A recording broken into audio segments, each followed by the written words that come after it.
And so this is my Citroen C4, the EW10A motor.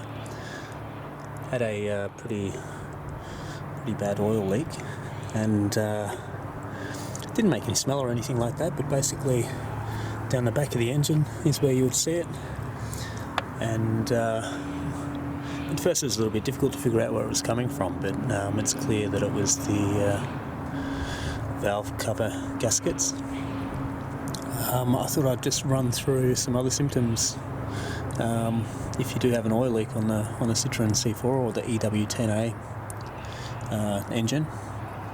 What seems to happen is the oil pools down the middle there and slowly makes its way down to the end.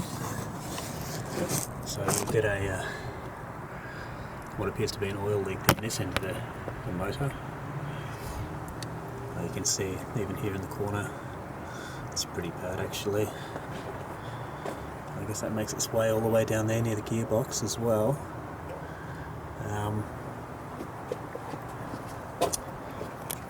And then it also comes down through a little gap there, down the back of the engine. Look, the front of the engine's relatively clean, like no massive oil leak coming out of the front, but definitely out the back corner and down here and down that side. So if that's where you're seeing oil, chances are it's the valve cover gaskets.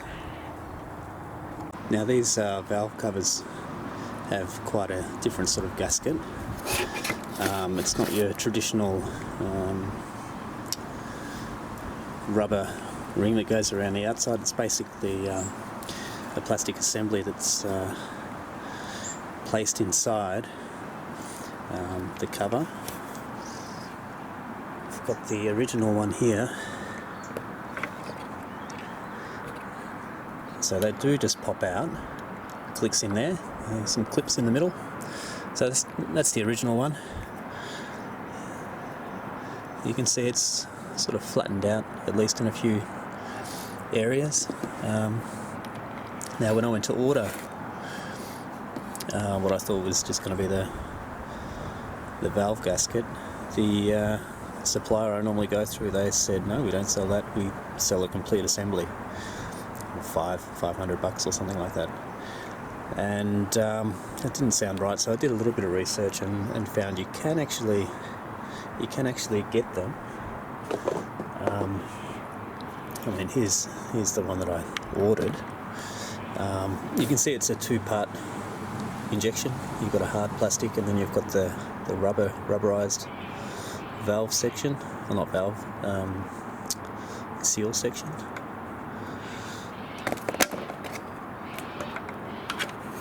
And that basically clips in the middle there. And yeah, there's no gasket sealer or anything like that required. You just got to make sure everything's nice and clean and torque it down to the correct torque spec. The torque spec on this, there's a pattern. I'll put it up on the screen in a moment. But first you torque it up to 5 Newton meters, and then once you've gone through all of them, then you torque it up to 11. So that's what we'll do, and hopefully that'll be it. Say goodbye to this oil leak, which has been plaguing the car for a while. So that's the back side of the engine. The front side of the engine is this one here. This one looks a little bit different because it's got the crankcase ventilation, but same sort of deal. This one goes in here. Now this one was actually slightly different to the stock one. I had to make a small modification so that it would fit. So on the original one there's a clip feature here where it clips in. The aftermarket one doesn't actually have that. And the other thing is it's sort of got a hole here, and that was actually interfering here with this ridge. So I actually had to just hack a bit out basically so that it sits in there properly. Unfortunately it doesn't really clip in. So I've just got to be a little bit careful when I place it in the vehicle to make sure it's properly seated. But that's it. I thought I'd share that because there wasn't too much good information.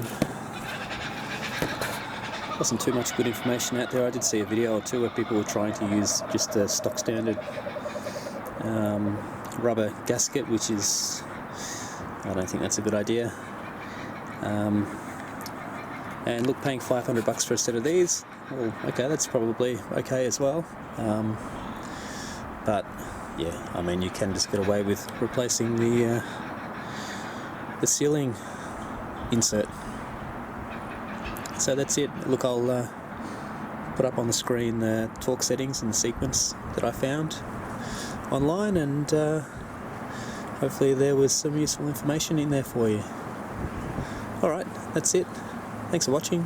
I'll catch you next time.